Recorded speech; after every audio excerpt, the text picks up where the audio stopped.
Hello, everybody, and welcome to the latest episode of Tales from the Fandom, the podcast that brings a special guest out of the multiverse and straight to you. Today, I am joined by a longtime podcast friend and author. I'm so excited to have Scott Thrower joining us straight from Canada to your ears today at the end of August. How are you doing today, Scott? I'm doing very well, and I'm very excited to be had, David. I'm excited to have you here. I know when I reached out to you, you had said that this was something that you'd been waiting a long time for. I was like, oh my gosh, like I didn't even realize it. It's just something that I had always thought of like asking you, but it just you were always on my list, and it just never. I don't know, like I dropped the ball or I just didn't do it, but you're Oh, here now. I was just waiting to become big enough so that I would be a get for you because I wasn't sure. I knew you were going in the geek world, and I live and breathe the geek world. So it's like this podcast was made for me. I'm taking over this podcast. You're fired. Oh gosh, what will I do now? Oh no. I'd have to find a new hobby, a new thing to do. I mean, I'm a grown man who started a fairy tale podcast. Could I be any more niche and geek than that? That is something that I'm very excited to learn about as we when we get to that topic. But you are a man of many fandoms. I send out a survey ish email whenever somebody's interested, and you sent back a number of different fandoms that you're into. In fact, like we could talk for hours just about a number of them, I imagine. But we've narrowed it down, and we're actually going to be talking about fandoms that I don't believe have ever been talked about on the podcast before, which really excites me because I love getting to talk about things that are outside of maybe the current mainstream or things that people haven't heard about yet. Hey, I'm happy to break new ground. Well, let's kick things off with a show that I'm very familiar with because, or at least I was familiar with back in my high school and college days, and that was Xena, Warrior Princess, which I remember watching Hercules, and Xena showed up there, and then Xena got her own show, and she had just as much fun adventures as Hercules did, and sometimes even better. And Oh yeah, let's be honest here. She eclipsed Hercules.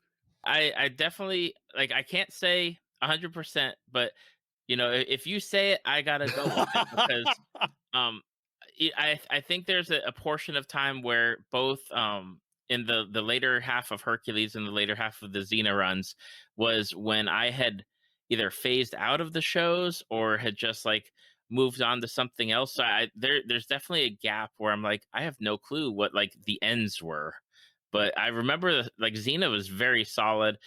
Loved the cast of characters that were on the show. How did you first get into the show? Like, where did you get pulled in from? Did you start off with Hercules and get into Xena, or was it just Xena from the go? I mean, yes, as a young gay boy, in that era of the world, having Hercules on screen, there was a certain draw there for young teenage Scott. I've got to say, he as a personality, Kevin Sorbo has not aged well. I mean, Lucy Lawless is still a fantastic human being, and Kevin Sorbo has become somewhat of a Twitter monster. Uh, Hmm. but back in the day, I mean, these were those afternoon TV shows where you had the choice of watching professional bowling on TV, or you could be watching Xena and Hercules. And the decision was not that difficult because Xena and Hercules had this action going. I'd grown up on fantasy novels, so I was already into that world, and to see like new episodes every week was great. And then once I caught on to the fact that, oh, Xena is actually doing this whole sapphic lesbian thing, I was hooked because that did not exist on TV at that point, particularly not to the level that they were doing it. Absolutely, and totally agree about the main actors of the shows and where they are in in life at this point. I saw something just a couple days ago because we're recording this July 7th from Sorbo on Twitter, and it's like, okay, Yeah. let's just you're done with like I loved you back then as as Hercules. I love the show, but I can do without. But Lucy Lawless has definitely not only like has she been in Xena, but she's done a number of other fandom type projects where she's shown up in as a as different characters. In fact, I think Parks and Rec she was in as oh As gosh, Ron's wife, yeah, she yes, married yeah, Ron. yes. And My brain. Battlestar Galactica, she was phenomenal in that. She had the start of a really big role on X-Files, but then she got pregnant, and it was a difficult pregnancy, so she couldn't continue that, but it was going to be an amazing character. I mean, Lucy Lawless has gone on to do pretty much everything, and Kevin Sorbo has gone on to be angry on Twitter. So, there's a very strong difference between what's going on there. But with Kevin Sorbo, it's one of those things where they say you should never meet your heroes Hmm. because yeah. Uh, but we live in a world now where Twitter and other social media mean our heroes are out there to be met. And I mean, conventions, you can meet your heroes easily, except when there's a pandemic around. And Oh yeah. I got to say, some of the ones that I've met have been disappointments. I'm not going to say who. So I've stopped actively trying to meet some of the people that I really like to like on screen because I just don't want to be disappointed by them. I like the mystique of who they are that's been built up in my head. I just get a sense that Lucy Lawless is not one of those people. She's gonna be phenomenal. Absolutely. I feel like Lucy Lawless has almost if I'm connecting her to another actress, something akin to Carrie Fisher, as far as like she's going to have that longevity of being in different projects, different Yeah. media, and just still continuing to be the person that she is, and has presented herself as as of now, and it's wonderful. Well, she's really diversified herself. She hasn't stayed that Saturday afternoon action woman. If she'd just done Xena and various iterations of that Xena character, then yeah, she'd have painted herself in a corner, but no, she really broadened out. Absolutely. You were big into fantasy novels, so Xena, great pull. Hercules, great pull. But with Xena, you mentioned the sapphic relationship, and it's definitely something where, as me, who is just straight white guy, was watching it, and I was like, I didn't get it, but I also didn't live in the world of understanding. I guess at the time, I fully admit I was sheltered for a good portion of my life of not knowing anything and Yeah. just watching it for the entertainment value. But definitely after, like, the internet and educating myself, is definitely something where I'm glad it was a show that was available for people to watch, because there wasn't really much out there There back wasn't. then. And there are some people who still accuse Xena of being an example of queer baiting, which is when a show kind of hints at the fact that there's a romance between two characters of the same gender and then never actually follows through with it and never actually builds it to something. I mean, we've still got shows that do that now, like I think it's 911 that has two male characters who they've been circling a romance with, but then they suddenly had them started dating women. So they just backed off of that plot line entirely, even though they'd been hinting at it for the longest time. So queer baiting going back through television it's always been there. It's a way of sort of reaching out to gay and lesbian fans and say, hey, we see you and we want you to like our characters like that. But television just never bit the bullet and went for it, whereas Xena did. I mean, if you were seriously watching those Xena episodes, there were whole episodes about them declaring their love for each other. There was kissing. I don't want to spoil the ending because you haven't seen the ending, although it's so old that I think I can get away with spoiling it. But they ride off into the sunset together. Granted, one of them's dead, but they're still riding off into the sunset together. I'm sorry, that caught me off guard on that. Like, I'm just trying to picture like how that works. But then again, this is fantasy, and I know Yeah. that Xena's traveled all over into different mythologies and everything, going doing stuff. So I can see it working somehow. Yeah. So the ghost of one rides off into the sunset with the other one. Gotcha. Yeah. It's one of those. Okay. But yeah, it I mean, there were elements of the show where, each of them had their relationships with men. There were elements of the show where they did date men, so there were those token elements, particularly in the earlier seasons where they were still aiming them largely at a heterosexual audience, but all of those men were pretty short-lived affairs, like they were in an episode or 2 and then they were gone. Maybe they'd recur once or twice, whereas Xena and Gabrielle were the core of the show the entire way, and the they weren't exactly hinting at the romantic relationship there. It was pretty much on the screen for everyone to see, and I mean, this is Saturday afternoon TV. This was a syndicated show, which means television stations could put it on wherever they had a hole in their schedule, and most of the time, that's the afternoon. Hmm. So people were being exposed to it at a time where, yeah, it just otherwise was not happening. This was before Ellen. Yeah, it's like I'm trying to think back of when I used to catch it because I can't remember if it was like during like that 3 o'clock, 4 o'clock, 5 o'clock window before like the local news started, or if it was on the weekend. But it'd always be like I would catch an episode and then I'd miss two or three and then pick it up somewhere else. I'm like, what? What do you Yeah. mean? Where am I? Like, what happened? But it's one of those shows where, and I don't know if it's streaming anywhere, but I'd love to watch it again just to go through and see it from beginning to end. Yeah, it is kind of hard to find, at least here in Canada at the moment. But fortunately, I have this was the first show that I really seriously bought the DVDs for. And these were like one of the first shows to have DVD sets, so they were ridiculously expensive. I think I'm still paying off the credit card bill for these Xena DVDs. Uh, but yeah, it's hard to find now because, of course, these things don't age terribly well. Hmm. The combat looks cheesier than it ever did. I mean, the musical episodes are still pretty good, but we've seen so many other shows do musical episodes since then that it you no longer think, "Hey, wait, Xena was like among the first to ever do that," even before Buffy the Vampire Slayer. So, that was groundbreaking back in the day. But yeah, it does look ancient with all of the stuff they were doing because, yeah, they were on a shoestring budget for the most part. They kept bringing back the same actors over and over again. I mean, oh, I forget the name of the actor, but from Star Trek, he plays Bones in the new movies. Oh gosh, it's not Carl Urban. Carl No. Urban, yeah, he played Okay. 2 different roles. He played Caesar and he played Cupid. Oh my goodness.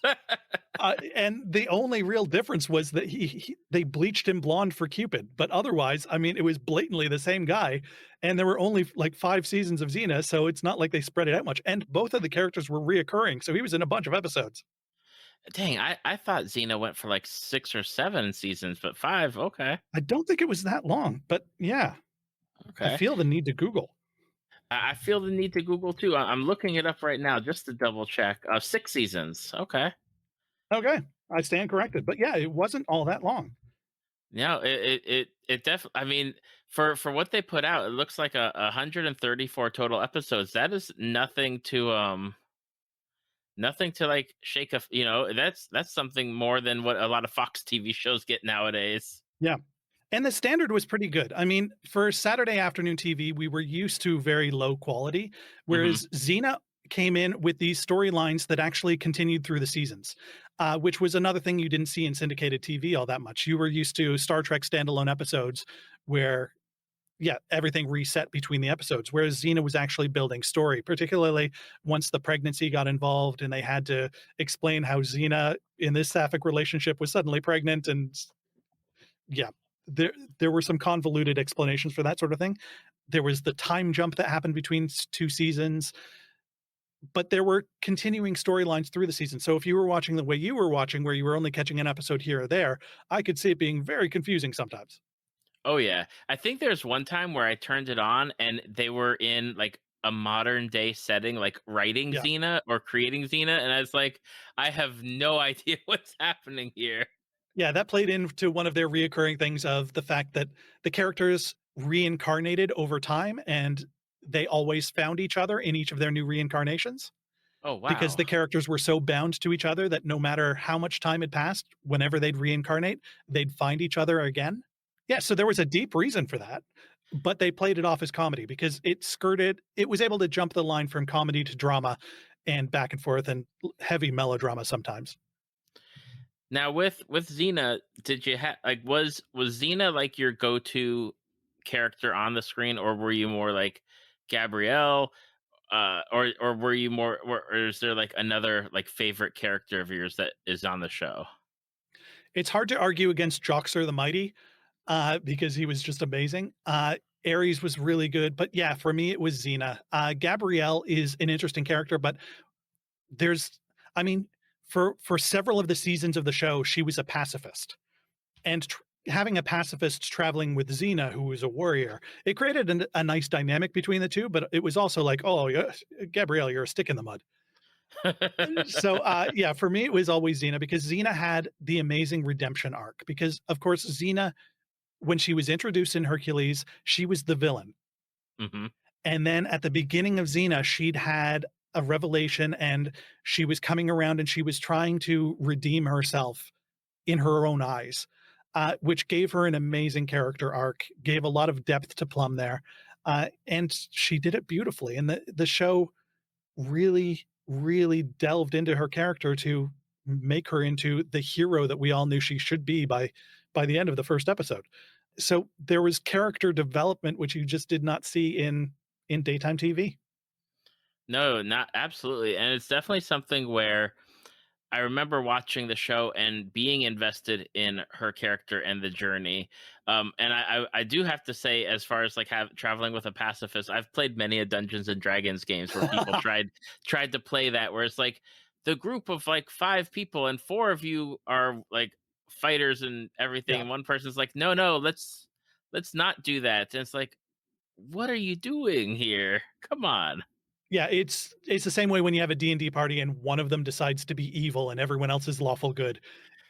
Yep. Some things just don't work. Or one person plays the paladin and it's like, I'm sorry. Like Yeah. I like legit like our one of our groups, we left the paladin and we said you got to create a new you got to create a new character because you're not with us as a group. Like that's it. Like you can't. Yeah, the fun of the group sometimes has to, take precedence over your own individual character development. Exactly. Now with Xena, did you have like because I obviously, they traveled into different mythologies, different time periods. Did you have like a favorite arc or storyline that you point to and you're like, you know what, this is like my favorite representation or my favorite storyline that happened throughout the show? I think I really liked the entire Ares plotline because, I mean, Ares elevated the show from this warrior traveling around and just being kick-ass at everything to she can rival the gods. I mean, and at some point it was the Xena mission shifted to, okay, let's take down the gods. So it moved from just this fun hokey afternoon show to this is epic storytelling that we're seeing being done on a shoestring budget by these people running around in the exact same forest to the exact same sets of different villages, but they're telling an epic story which you just gotta love that chutzpah. You gotta love that they were stretching as far as they did.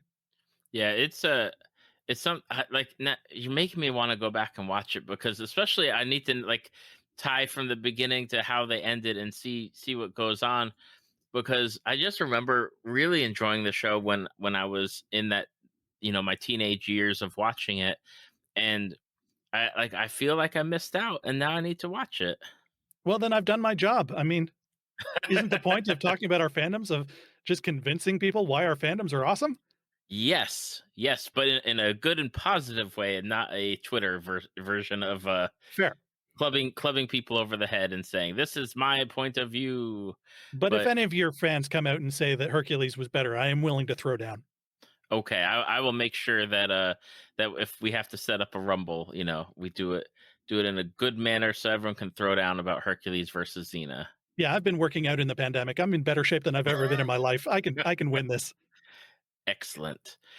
For people that maybe are looking for Xena, I will mention it looks like there's a site or an app called Tubi, Tubi, that may have it available to watch, and then it looks like Sci-Fi's website has full episodes, but I'm not going to check right now to see if it's got like full 6 seasons to go through and watch them. But maybe somebody can find it and point out like where we can watch this, and then Nice. I'll update the information. Sounds good. Scott, the one of the other fandoms that you're into is something that I think at the beginning of the pandemic, yeah, so last year, beginning of pandemic, I binged all of the franchise that we're about to talk about, and then I just had as my family movie night pick was the first movie in the franchise, and I had the kids watch it, and I'm going to tell you about their reactions to it in a minute. But we're going to talk about Alien, or maybe like the whole Alien franchise. I'm not sure where you fall on the spectrum of Alien. Yeah, I love the franchise. I mean, the last movie was, uh, for me, the last movie is the 4th movie. Everything that's come after with the prequels and so forth, I don't think really recaptures the Alien series. So for me, it's the Sigourney Weaver movies. Okay. Well, I had the kids because my kids are middle school, so I was like, okay, you know what? They can handle it. We've watched other stuff, right? So sit them down, um, and we're watching Alien. I'm like, okay, I'm building up. They're building up to like the chest burster scene, right? It happens. My daughter is like, "Oh, that's so cute," Oh, no. and I was like, "Oh." That's not the reaction I had at all about Oh, this. you're raising a serial killer. Wow. So they were like I mean we've watched some horror movies but not anything like too in depth, and we've watched like suspense movies, but I thought Alien was going to be the one where it'd be like I'd have them coming downstairs to talk to me about like them having nightmares, but it was not the case. They did like it. They liked the suspense and the whole, you don't really see the alien No. until the end. Um, but man, I remember watching the movies when I was younger and not digging them, but then and not digging them because I was a big scaredy cat, but I watched everything during last year, and I really fell in love with the lore and the universe that they created. But how Now, did did you? you watch the theatrical cuts or did you watch the extendeds? Oh gosh, it's probably theatrical cuts because it's whatever was on HBO Max at the time. Okay, then you're really missing out. This is one of Oh those no. ones that I really recommend people pick up the sets where you can watch the extended, particularly for the 3rd movie, which got a critical drubbing. It was a terrible movie in the theatrical version, but if you watch the extended, it's actually my favorite of the 4. Oh my god, that is uh I don't get shocked a lot on the podcast. I mean, sometimes people pull out some stuff and they drop some bombs, but it's very few and far between. And Scott, I don't know what to say about that because I take it you I hated number 3 then. well, I mean, I didn't. I'm not going to say I hated number three, but I would never say it was better than like the first or second. Oh, for me, it was really cool because you saw the larger universe a lot more. Like, it was a very contained set because, number 3 takes place on a prison planet where, Sigourney Ripley crashes and yeah. Uh, the unfortunate thing is it kind of undoes some of the good things of number 2 because certain characters don't survive that crash, but I just found that Prison Planet fascinating, and the extended edition has the chance to really tell the story of it, whereas they cut it to the bone for the theatrical version, and it just doesn't hold together. But anyway, Alien as a whole, uh, it might be one of those things that gay men, particularly gay men of my era, although I've noticed it in other generations of gay men as well, we're very much attracted to strong female characters. Uh, Hmm. Often because like we didn't have representations of strong gay male characters, so we kind of transposed the strong female characters onto our own journeys. But yeah, a lot of my favorite shows, this is why Janeway's my favorite captain, this is why Golden Girls is my favorite sitcom of all time. I love the strong female characters, and Ripley was just that. I mean, she was stupendous in a time where women didn't get to lead movies in that way, and Sigourney Hmm. Weaver is just brilliant. Then and now, Sigourney Weaver is fantastic. Yeah, it's like her character is something like when I was consciously picking the movies to watch, I really wanted to make sure that my daughter sees characters like her on the screen to balance out like the other movies or other TV shows that we watch where it may not have that representation, especially Yeah. with Ripley is not. I guess I would say like she's not conventionally attractive. She's just she works like she's in there doing the like she's not like doing construction in the first one, or the everything. Like she works the power loader in the second movie, which we haven't watched yet with the kids. But it's like she's right up there with the guns and flamethrowers and Yeah. figuring things out. And it's something where I want to make sure that she sees like the whole spectrum of women, and that as Sigourney Weaver, Ripley, and Alien, like she's the only one that survives Well, out and of the she whole was the crew. one who was right. I mean, when someone came on with that thing attached to their face, she was the one who was like, "We have to leave them in quarantine." And Yes. some dude is like, "No, no, are you crazy? We gotta get in there." And that killed the entire ship. Yep. Yep. And I think my daughter had mentioned that when that was happening, she's like, "Why aren't they listening? They have rules. Like, what? Yeah. Why are they breaking the rules?" It's just men are too emotional and they can't follow logical thought like a woman can. Now, when did you get into Alien? Was it when you were younger? Because you and I are both about, I believe, the same age. I think we might be off by a year or so. So So were late you in it? 20s, yeah. No, I was like, oh my gosh, wait, did I get it wrong? Did I get Scott's age wrong? No. So, yeah, I grew up loving Star Trek, and so I was into sci-fi to begin with. Like, I don't like reading sci-fi as much as I like watching sci-fi, whereas fantasy, I much prefer to read than to watch. I don't know what it is, but, maybe that's just because how I started. But, yeah, I loved watching sci-fi, and if you love Star Trek, when you're in that era, moving to Alien is an obvious next step. And it just grabbed me from the very beginning because it's terrifying, it's beautiful, it's patient, particularly that first movie. These movies had a patience to them that horror movies just did not have. Hmm. Uh, and they were slow and they were creeping and the horror kind of built and there's a claustrophobia to them that is just beautifully handled. It is definitely something, like, especially with the first movie, and like you're not even to the planet until I think what 25 minutes into it, Yeah. where they're starting to do stuff, and you don't see the alien till really the end. Like there's the one scene I think where it like is in the duct with the captain, and it like reaches out, and you're like, okay, like I've now seen most of the alien, like the front Yeah. part of the alien. But yeah, it's definitely something where definitely the slow burn definitely takes its time. You get to like really experience the ship and see what's going on and get to know the characters even before we get into it. And it's just I love that. And then getting to dig deeper, like I remember after I finished watching all the stuff, is like I started going down the Wikipedia rabbit hole of like Wayland, Utani, and like all the lore, because it's just so there's so much out there, and I Yeah. just want more of it. Well, and that's one of the things the movie did really well. Both in the way they showed the alien, where they barely showed the alien, so you never fully realized, hey, it's a dude in a suit.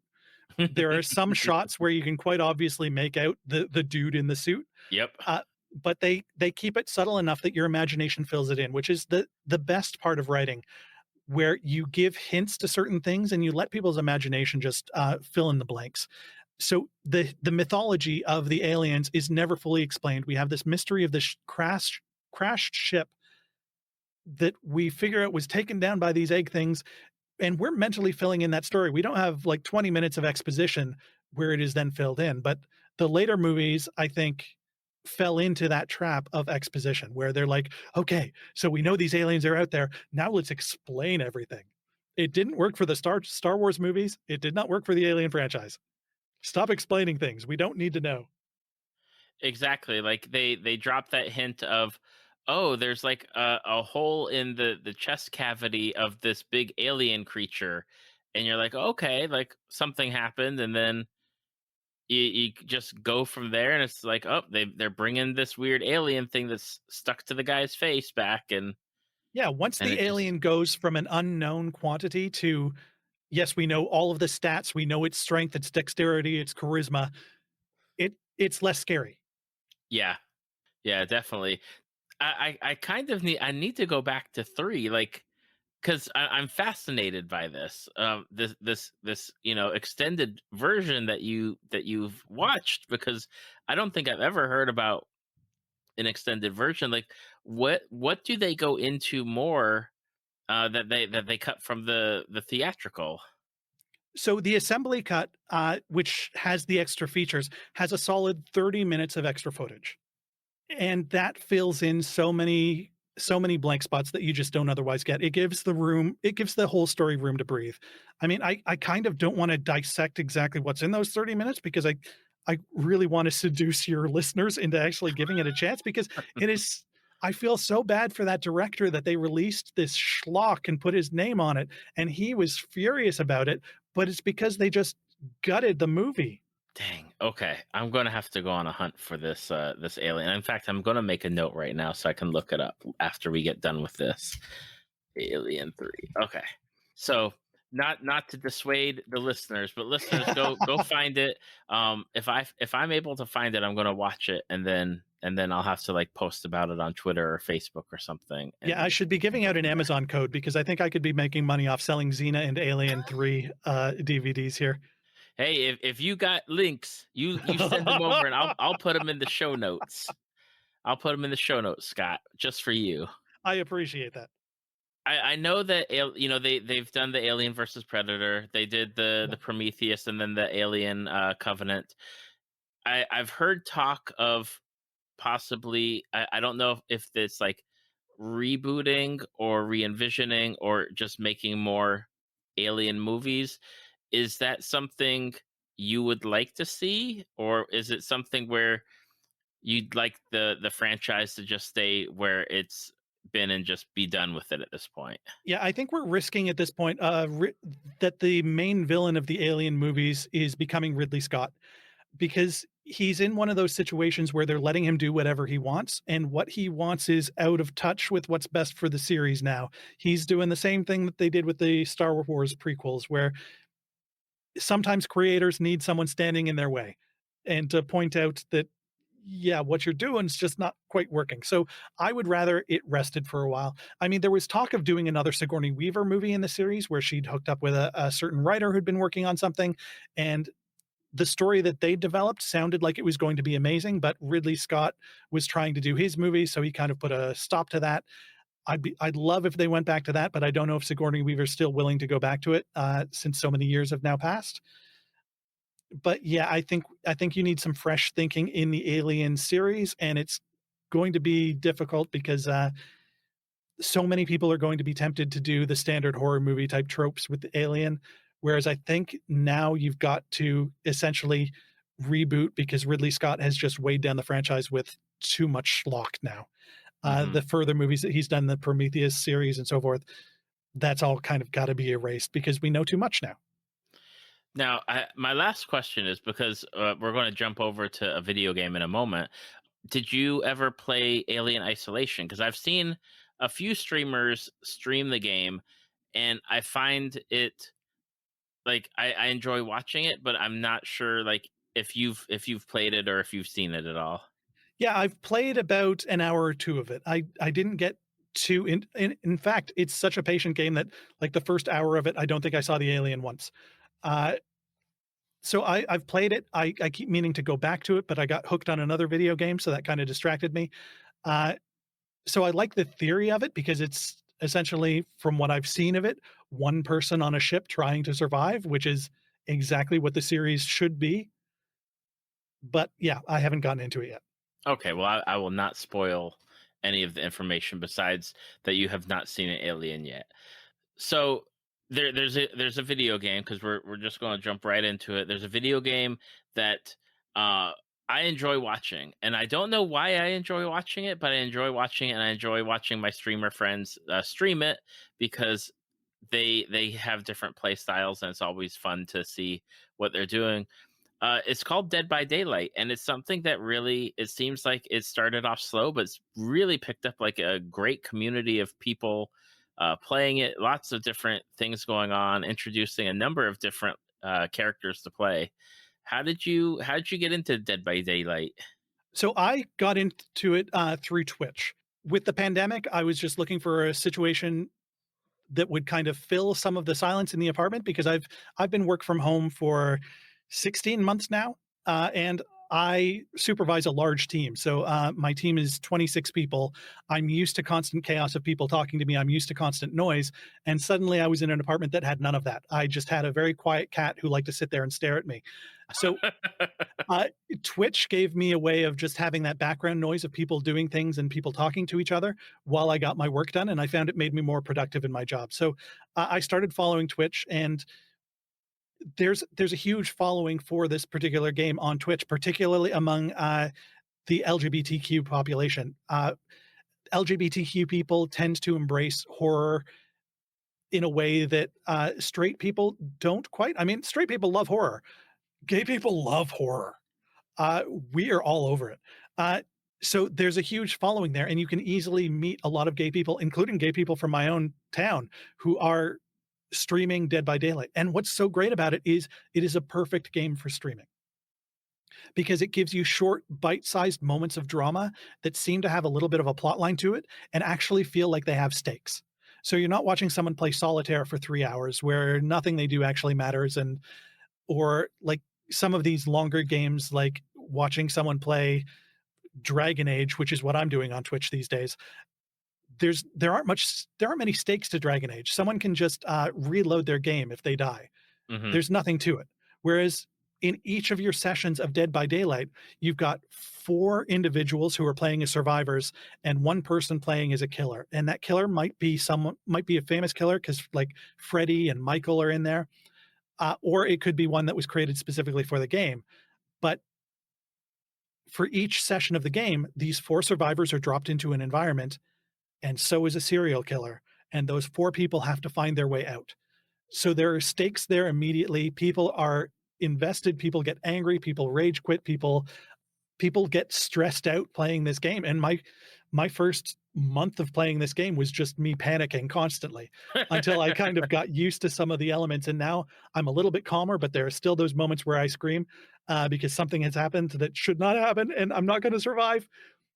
But it's self-contained, it's bite-sized, and there's human emotion attached to it, which is fantastic. The other great thing about this as a streaming game is it does not have microphones in the game. I mean, you could hook up your Discord separately if you want to chat with people while you're playing, but Hmm. if you're in a standard game of this, you're not hearing from those other players, which for someone like me, the thing that has kept me away from online group gaming has always been toxic individuals that I just do not want to chat with. Right. I never have to do that in this game because I never hear them. All I see is these other survivors trying to stay alive. They could be the most racist, reprehensible human beings ever created. I would not know that. I just know that they're other survivors trying to survive. Unless they've got a little, you can get a little pride charm that you hang from your belt so that you know the other players LGBTQ. And I got to say, I try and rescue them a little bit more than I do others. I can understand that. I do have to ask, as far as like you mentioned it, so I want to just ask the question is why is there that draw to the horror genre from the LGBTQ community? That is a question that I don't think anyone has ever fully answered, but I think it's just the idea of a lot of people in the LGBTQ community come from difficult childhoods where we've been around people who have been challenging to us, situations that have been challenging, and the idea of survivors really resonates with us. So that's my theory. My theory is that we love the idea of a survivor. Just the same way we love a strong female character because we can kind of map ourselves like as gay men, we can map ourselves onto strong female characters. We can map ourselves onto survivors because we've had to survive as well. Gotcha. Okay. I just, it's something that just popped out. And then as you were talking, I'm like going back to people that I've talked to different fandoms about, especially relating to horror, like different horror movies or horror genre. And I'm like, oh, that kind of like it's now like a little bit falling into place of who likes horror movies and horror, like the horror genre. I'm like, of the people I've talked to, it's like, okay, yeah, they're all in the LGBTQ community. Well, it's one of those things where you're seeing people go through these crises and surviving them, and it makes you feel a little bit stronger about your ability to deal with your own crises and surviving those because y- as an LGBTQ person, you're not always dealt from the kind deck of cards as your life is formed. So you really prize resiliency in yourself and in others, and yeah, I think horror movies just like fit that like a puzzle piece. Now for Dead by Daylight, I do you play the killer, or are you more playing the survivor? At the moment, I'm playing the survivor. I have this thing where I need people to like me, and I know that as a killer, people like having a killer because I mean the game is useless if you don't have killers. But I don't think I'm good at being a killer, and I don't like the idea that four people are going to have wasted 15 minutes of their day because I was a terrible killer and didn't give them any threat at all. Eventually, I hope to gain the confidence to move into that realm, but at the moment, just surviving is hard enough. Okay. With I know that there are specialty characters like for the survivors, like they're the some of the kids from Stranger Things or from different franchises in that genre. Uh, Yeah. are you playing one of those, or is it more that you're playing like a original character that they've created? Yeah, I'm mostly playing an original character they created named Meg. And sometimes I go into Shirtless David just because I think every gay man plays Shirtless David once in a while. Um, but there are also some characters like originally when I got the game, I picked up Steve from Stranger Things because I love Stranger Things and I Hmm. just wanted to play Steve. But then I realized Steve is not well built for a beginner player in the game. I think now I'd be able to handle him better than I did at first. But at the time, I wasn't surviving a single game, and I wanted to survive once in a while, so I switched to Meg, and she's done pretty well for me. So as I've built her up, it's given me enough. In each round, you gain blood points based on what you do in the actual round. Like you get blood points for evading chases, blood points for helping other people, blood points for escaping, for working generators so that you can escape. And you can spend those blood points on developing skills for each of these individual characters. So I've used Meg to sort of farm blood points to build up my other characters, and I've started to branch out. I've started playing Bill from Left 4 Dead a little bit too. Okay. Is there like when you have these characters, are they good? Like are they like specifically good at something, or are they kind of like all blank slate, and then you just kind of create them how you would like to have them? Yeah, they come with each one has what is called a perk, and a perk is a little thing that they're kind of skilled at. And as you get them up in level, you can get up to 4 perks, but you can have this whole drawer of perks so that you've got dozens of them to choose from, and you can slot them in to make the character specifically the sort of person you want to play. But each character has 3 perks that are specific to them, and when you get high enough in level, you can then make those perks available to other characters. So my Meg perks, which make Meg Meg, now that Meg is high enough level, I can start giving those to David. So I could look like David and act like Meg if I wanted to. Okay.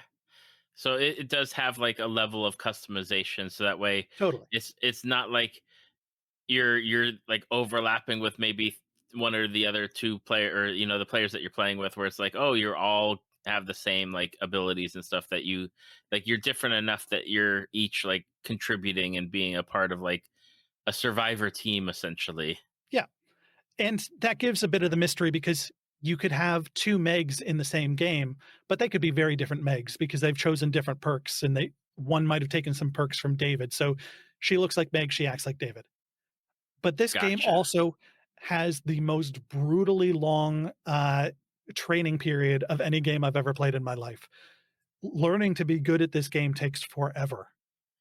What does it take to be good at this game? Because I've watched people play, and I mean, I must have missed like their training montage of getting into the game, because like they already seem to know what to do and what how to like go through the game. I've never really seen someone start off at the beginning. So what is the training like on this game to get good?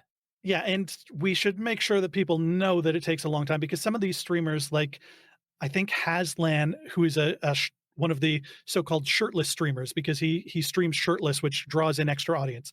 Uh, but he's been playing for like over 2,000 hours. So it has taken him that long to get that good. You can't expect to pick up the game and be that good right off the bat. Uh, so there are different things. There's strategy you've got to learn.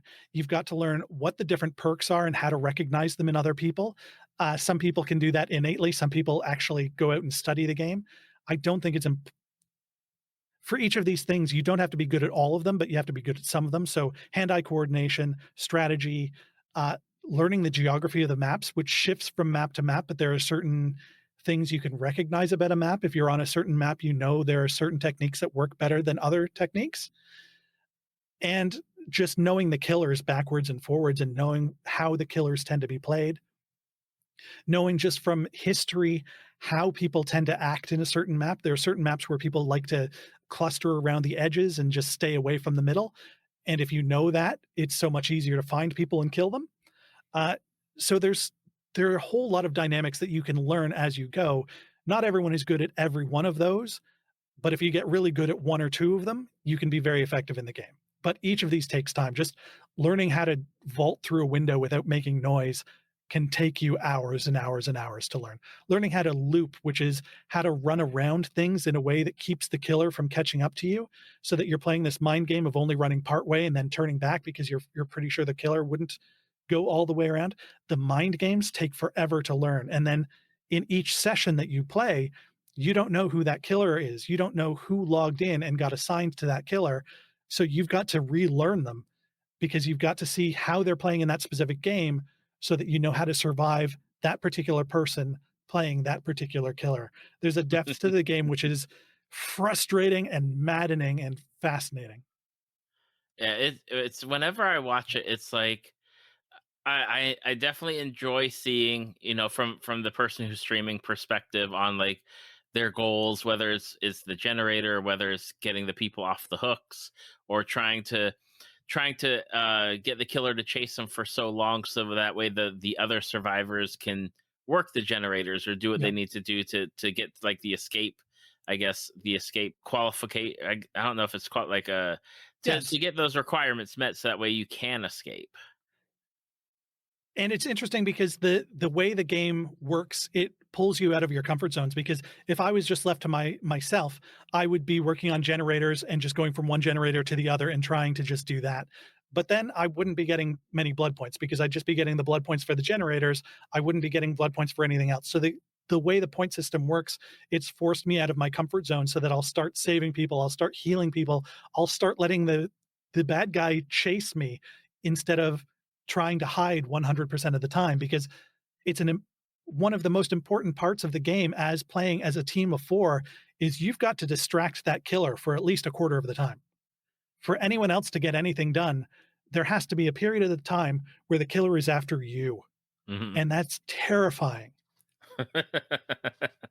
Yeah, it's definitely something, and it's cool to like learn about it from somebody, like not watching it on their stream and asking them questions, because then I feel like I'm distracting them.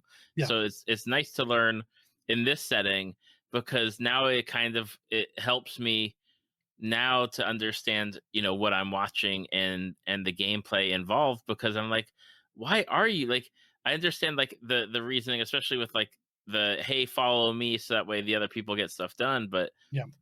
to Well, yeah. and Twitch takes it to the next level. I actually distracted a streamer yesterday just by chatting with him so much that he died, and I felt so good in that moment. I was responsible for his death. Oh my goodness. Do you have a favorite killer, as far as like who you love to like go up against, or that you love to see when you're playing? I always get a thrill when I see Ghostface from Scream because the Scream movies are, other than Alien, my favorite horror movies. Like Yeah. I'm thinking about stuff like I remember watching the first Scream in senior year. I remember that. Oh no, you haven't seen all the Screams? I no, I've seen, okay, so I've seen 1 through 3.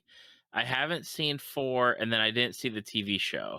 Oh, the TV show is crap. Don't watch the TV show. And Okay. number 3 was also not very good. 1, 2, and 4, those are the good ones. Yeah, I've not seen 4, and I haven't seen it pop up on any streaming service. I've seen 3, and at 3 was mostly like I heard that Kevin Smith was in the movie, he and Jason Mewes, and I was like, "Oh, Jay and Silent Bob are in a Scream movie? I mean, I guess I can go see it for them, Well, you'd but have been disappointed if you went to see it just for them. I mean, it's nice to see them pop up in different things, and but Yeah. yeah, 4 I have not seen, and then I saw that they just finished another Scream movie that's going to be coming out next year. Yes, I'm very excited about that because the Scream movies, I mean, there's a certain level of success that they had for the first 2, but after that, each new Scream movie has been a complete surprise because they haven't done terribly well at the box office. But again, Scream is one of those things where you've got your strong central female character. In this case, you've got 2 of them. So yeah, it's like it was written for me as a gay man loving my strong female characters. Absolutely. Now, Scott, the way that you and I know each other is through podcasting. We I don't know. I don't remember when you started out, but I feel like we started out kind of around the same time. Because I've been doing it since 2016. Yeah, around the same time. Yeah, so like I think we were in like the same Facebook groups and just kind of like saw each other like posting about our podcasts. So you do a podcast, Fairy Tales for Unwanted Children, which also is now books that you can buy, which also you have another book series. Where would you like to start with the Arcane History series, with Fairy Tales for Unwanted Children? Where would you like to kick things off? Well, let's start with Fairy Tales for Unwanted Children. Yeah, that's a podcast that I've been doing for years now. So I write and I read the fairy tales, and I also do a little bit of a sound bed to them just to kind of kind of give you the feeling that you're inside the story. They're beautifully calm.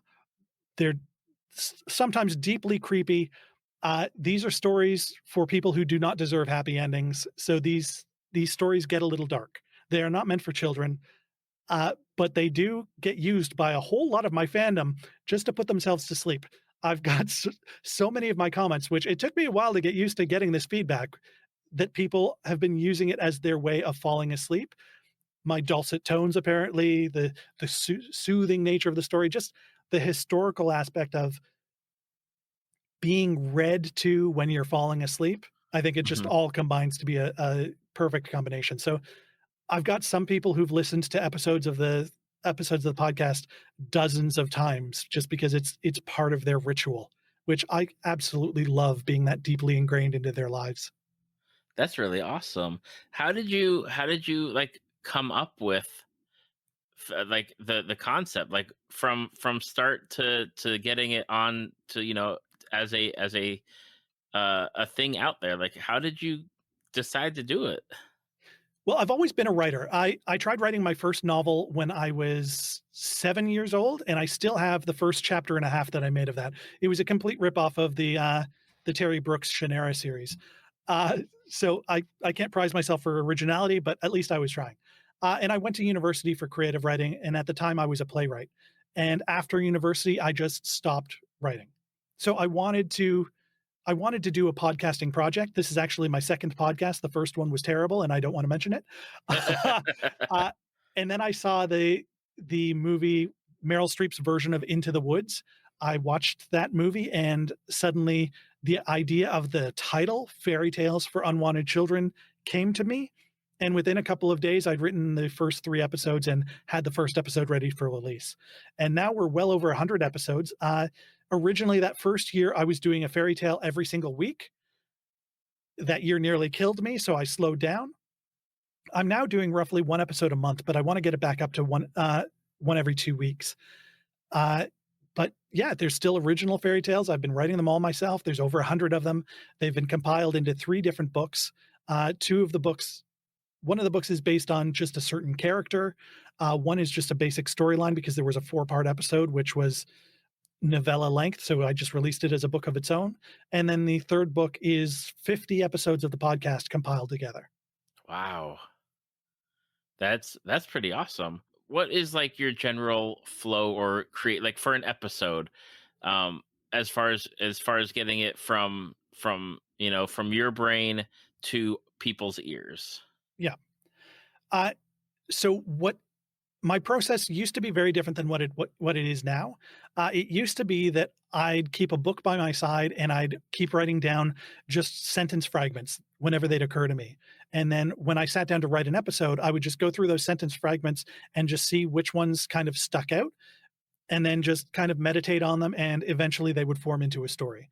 And I did that every week for a year, drove me absolutely crazy. Uh, Now the process is significantly slower because I found that my creativity becomes harder to work with the more that I break it up. So when I was working entirely on fairy tales, doing several a month was very, very easy. But now that I'm also doing the novel series, having my creativity going in two different directions and two very different ways of telling stories, it's hard for me to bounce it back and forth between the two. My mind either wants to work on one or wants to work on the other. And so that's why the podcast has slowed down, although I'm still hitting that one episode a month and I want to speed that up. But the novels are now there too and they require the same trough of energy, and finding the balance between the two is what I struggle with at the moment.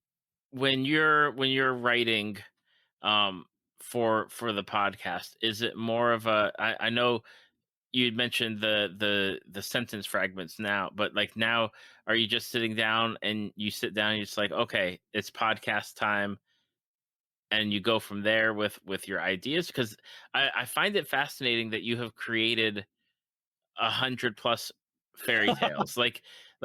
I'm thinking to myself, like, what person has done this? Like, and you have, like, obviously you have done this, and I feel like it's something where it's not something that really like fair like the concept of fairy tales like is so um you're like Eurocentric from those like the days of like Cinderella and Snow White and Hansel and Gretel, and like that time frame, like you don't really hear of modern like a modern day person making fairy tales essentially. Well, that's the strange thing because the fairy tale world is actually a very busy place. There are a lot of people writing fairy tales right now. And also, if you look at the history of fairy tales, I've got this one book which is fascinating to me because it groups together fairy tales from different origins, different countries, different cultural backgrounds that have the same plots. So, like, you could find, I think the book's got like 8 different versions of Cinderella from different parts of the world, different cultures, and they're still telling the basic story of Cinderella. There's something core to Cinderella that either traveled the world and then got caught in these fairy tales, or people spontaneously came up with the story in all of these different cultures. But it's fascinating looking at the links between them. And I love the idea that fairy tales use so many of these touchstones, and playing with those touchstones has been one of my favorite parts of doing it. But at the moment, I'm not doing the notebook where I'm writing down sentence fragments, but it still comes to me as this is an idea that sticks in my head and I can't get rid of it somehow. So the last episode that went out was about a doting princess who just married the perfect prince. And over the course of the story, she realizes that he's not perfect at all and he's actually some sort of monster. And that idea sprang to my head of the perfect princess marriage going wrong. And that idea would not leave my head for weeks until it turned into the story. At the moment, the idea that's going through my head is I'd read in a book about how they used to, this is going to get a little grim. Uh, when someone died in a farmhouse and the ground was too solid to bury them, they would wrap the person up and leave them on the porch until spring thaw came. And the idea of what happens when spring thaw came and all the different changes that that brings into the world and everything that people are not doing because they're waiting until spring thaw. That is going through my head now, and I'm waiting for it to turn into a story. It hasn't quite yet, but it's kind of festering in there. And I find that part of the creativity and part of the writing process is just acknowledging that the ideas are there, looking at them, prodding them a little bit, but not forcing them, and just seeing what they turn into. So I'm waiting to see what this whole spring thaw idea turns into. With your like with the pod, so you've got the podcast, you've got the like you write it out so that way you do the reading of it, and then you have the novel side where you put them in, do you expand on the story at all, or is it more of a straight like you take what you've read and it goes into the book? I did I did some re-edits when I put them into the book, so some of those re-edits were slight and some of them were pretty heavy-handed, just to make sure that it's the story that I wanted to tell, because, again, a lot of these fairy tales, I was writing them week by week, so when I was still making sure that I was doing it week by week, sometimes the quality slipped a little bit. I think the Mhm. fairy tales in general are better now just because I let them take more time. Uh, so the ones that I put out now, I probably wouldn't edit as heavily, but some of those early ones I really took a knife to fix them up to what I wanted them to be. Mhm. As far as the podcasts go, if people haven't listened to it, which episodes would you say, you know what, take a listen to these? Like these episodes here are like the best representation of the podcast in general. I'd point to 2 of the early episodes actually, because people still report to me that these are the ones that kind of hooked them. So I'd say, The Bones in the Garden and, The Mother Crab would be 2 great examples of what the podcast tries to do, and they're also shorter ones. So they give you the idea of what the podcast is like, but you don't have to sit there for the whole 15, 20 minutes. Those ones are only 5 to 10 minutes long. Okay. But I'll all have of them link are pretty short. They're all 20 minutes or less for the most part. Okay, I'll have links to those that you mentioned in the show notes so that way people can just click on it and take a listen and check out those episodes. That way it makes it easier for them to find them. Um Thank you, David. No problem. Now, what is this other book series that you have? Because I had seen it when I was looking at when you had published your first fairy tales for Unwanted Children. I believe like it came up, under your author information Yeah. of let me get the name correct. The Arcane History series. So I didn't realize like when I started doing the podcast, I knew that one of my goals with the podcast was to find a publisher. But at the time, I was purely working in short fiction, so I was writing short stories, and the fairy tales actually started finding ways of intertwining with each other. So some characters reoccur from one fairy tale to another, some places reoccur, some things are mentioned as historical data from one fairy tale in another, and as I found the fairy tales were intertwining more, one of my listeners actually said to me, "You know why that's happening, right? It's because your mind wants to start writing novels now. It wants to start writing something bigger." And so I started looking at the idea of that, and that's what became Arcane History. So the Arcane History series is about a wizard in World War One Toronto who unleashes magic back into the world accidentally, and he is at the cusp of it. So he is seeing all of the ramifications of it and all of the damage that it can bring to the world. And so far, that series has 4 books. It starts with the Magic Box, and yeah, it goes through 4 books, and there's a couple more books to come in the series that I'm still working on. That's like the concept is definitely something where it intrigues me. I know that like we're watching our family shows Once Upon a Time, and magic has just been unleashed back into their non-magical world, and it's like, okay, but I'm very intrigued by the book series. And then um is there, like, I keep seeing, and I don't know like if it's Amazon, is it a like is it a LGBTQ friendly book? Because it keeps popping up like that whenever I go to it. So I'm not sure if it's something like triggered in like the keywords or something. Yeah, the keywords do specifically go to LGBTQ. So he's a gay male researcher who is at the beginning of the first book, he's in the process of dying. He's got a disease, so it's not the war killing him, but he's dying when magic gets released and gives him kind of a new lease on life. But it also starts with him living in 1915 Toronto as a gay man with a partner, which I did a lot of historical research on the time and the city and the difficulties of doing just that, of living with a gay partner in Toronto. And that's one of my favorite parts of writing about the series, of just exploring what the world was like then. Because, I mean, no one had any privacy back then. So most of what was happening in the gay community was happening in the darkened parks after hours because frankly, you can't bring another man home because you've Mhm. got a wife and a child because that's what you had to do in 1915. Uh, so exploring that side of the history of Toronto at the same time of having wizards and magic and the Royal Ontario Museum where a lot of the book is set, it's just my idea of a good time. And a lot of the audience that has actually responded to it has been people who love the male male romance genre. Mhm. They've kind of latched onto it because yeah, it's got a gay male couple and their relationship, while not being the main part of the story, is there and it's fascinating and it's historically rich. And you've got 4 books in the series. It looks like the Magic Box came out in 2019.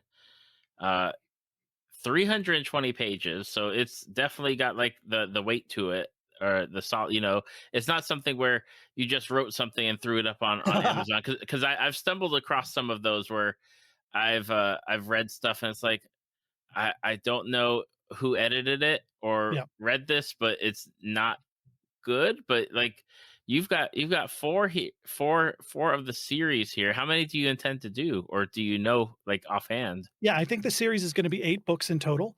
I have it's a very expensive process of self-publishing a book. So, there's been editors, I've gotten some art people to help out. So, I've made them as professional as possible, and the reviews have actually been surprisingly great. I've been very happy with the response that they've gotten, and even on Amazon, the Amazon reviews have been great. I know, I'm looking at them now. Like the head, like the title, like really great and a refreshing take on the genre. Honestly, had given up on finding a good LGBT book. Great high quality fantasy with an bent. Refreshing take on magical fiction. Um, it's just lots of great I'd be reviews happy if we here. just did this for the rest of the podcast, you just reading out all the good ones. Uh, I've developed a bit of a fear of looking at the reviews, so I haven't gone back as often as I used to, because I used to creep in every week and just panicked to see if there's gonna be a really bad one, until I finally got my first 1 star, and then I was like, "Oh, now I feel like a real author. Someone finally hates my work, but so many other people really seem to like it."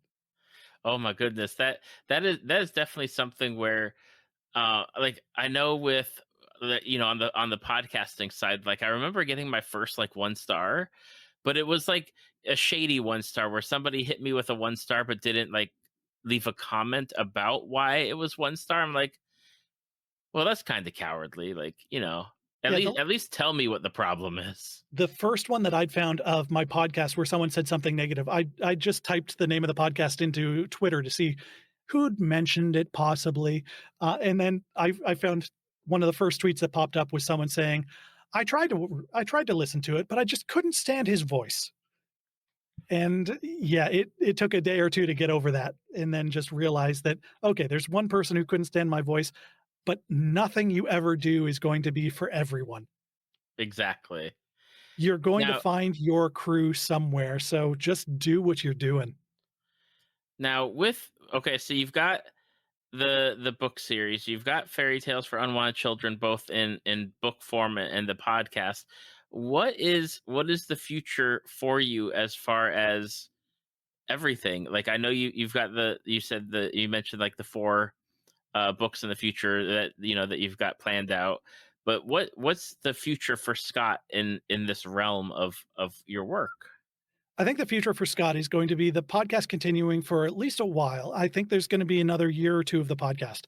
Eventually, there's got to be a point where I can't keep making fairy tales. I think everyone has a human limit of how many fairy tales they have inside them. But I want to continue the novels, and I want to create a couple of new novel series. I've got some stuff on the go for other novel series, but I'm also trying to not branch out too much with my creativity because, as I mentioned, as soon as I break up my creativity in too many directions, it tends to shut the whole system down. Uh, and the pandemic has also been incredible at shutting down my creativity. So I'm cautiously working on the next fairy tales for unwanted children episode while also working on the next arcane history series, and I've got a book that is quickly forming in another series that Eventually, I'll probably do sometime early next year. Okay. So there's just a lot more writing in my future, and it's probably going to be more in the more in the publishing world than it is going to be in podcasting. But podcasting's not going away anytime soon. Wonderful, because it's always something where I look to these podcasts, especially, it's very, I don't know what it is, but it's the podcast that I feel like started around the same time when I started, and I still see them going and succeeding and interacting with the people that do them, like on Facebook, like in the Facebook groups, or just like being Facebook friends. And it's like, dang, like we all started it like right around the same time, and we're all still going. And we broke that whole, oh, podcasts are done after like 10 episodes, or they don't make it past a The certain dreaded point. And pod fade. yeah, it's like, here we are, we're all still trucking along doing our thing. Like, sure, we've all taken breaks, Yeah. because if you don't, you just run out. And it's definitely something where it's like, oh gosh, like I need time off. But Well, it's I've got to it's thank my fan group for this because I've got those 500 people, 500 plus people sitting there being so sweet and so kind and just interacting and talking about the stories and talking about their lives and just engaging. That has kept me motivated more than anything else. If I didn't have that fan group, I think I think the podcast would have pod faded a long time ago. now They are where amazing people. where is this fan group, so that way I can make sure to point people to it? Yeah, so it's a Facebook group called Fairy Tales for Unwanted Children Discussion. Okay. I think it was originally called Fairy Tales for Unwanted Discussion, but that was a little confusing for people. And the title, even as it is a little confusing because every so often I get someone who joins who's trying to adopt a child. And Oh. so they join and they start asking people if they have children up for adoption, which is creepy, Yeah. really creepy, but also not the goal of the actual group. That's where you put a thing for people joining, if it's a closed group, and you're like, you must answer these Yeah. questions. Are you here for adopting a child? This is not the place for it. I do have some questions people have to answer to enter the group, and I feel very bad whenever I have to decline someone who either has not answered or has answered in a way that shows that they might speak a different language and not necessarily understand the questions. Hmm. So, Yep. yeah, that's always a little dicey for me, but yeah, I have to keep people out because otherwise, if I don't know that they're here to talk about the podcast itself, then it kind of ruins that feeling of community that I've been building for so many years. Exactly. And that's something that you definitely have to make sure to, you protect it at all costs, especially a good sized group that you have of that, of that many people that are there to talk about the podcast. That is wonderful. It fills my heart. If I ever really start doubting myself, which as a creative person, you doubt yourself at least 17 times a day. Oh The yeah. fact that those 500 people are there just keeps me going because it's a constant reminder that I am not insane. There are people out there who think that my writing is worth listening to, and that has meant everything. Before we wrap up, I guess the last question, since you're both, podcaster and author, like what advice, if any, would you give to someone that's interested in either of, like, doing a podcast, or working on, like, trying to publish something in the realm of literature? I'd say the best advice that I would give people who are just kind of starting out with it is don't wait for it to be good at first. At first, it's just the process of actually doing the writing because if you're not actually doing the writing, it will never be good. You need that 10,000 hours of writing to develop the skill. Just like with Dead by Daylight, you're not going to be good when you first pick up the game. You are going to be good after thousands of hours of playing it. Writing is the same as playing Dead by Daylight. Put in the hours. Awesome. Well, Scott, I think we've covered, what we came here to cover. For people that have listened and would like to find you out there, or your work, out on the internet, because that's where it lives for the most part, what are the best places to do so? Where can they go to find you? Yeah, the podcast Fairy Tales for Unwanted Children is available wherever fine podcasts are found. You could also find me at my website, which is unwantedchildren.ca or scottthrower.ca. Awesome. I will have the links to that on the show notes, as well as links to the episodes that you had mentioned, along with links to your Amazon page. So that way people can go check out your novels and the literature that you got. So that way they can pick it up and read and get even more into stuff that you've put out there. And Scott, I just want to say thank you for taking the time to come and talk to me about some of the things that you're into, some of the fandoms, because I've been looking forward to talking to you since you said yes, and I'm really excited to have gotten to do this with you. Well, I'm so glad that you finally asked me, and it has been everything I always hoped it would be. Thank you so much, David. Thank you for listening to Tales from the Fandom. Subscribe to us on iTunes or your podcast app of choice. Follow us on Facebook at www.facebook.com/Tales from the Fandom to see photos, links, leave feedback, and check out upcoming guests. If you'd like to be a guest, email David at talesfromthefandom@gmail.com.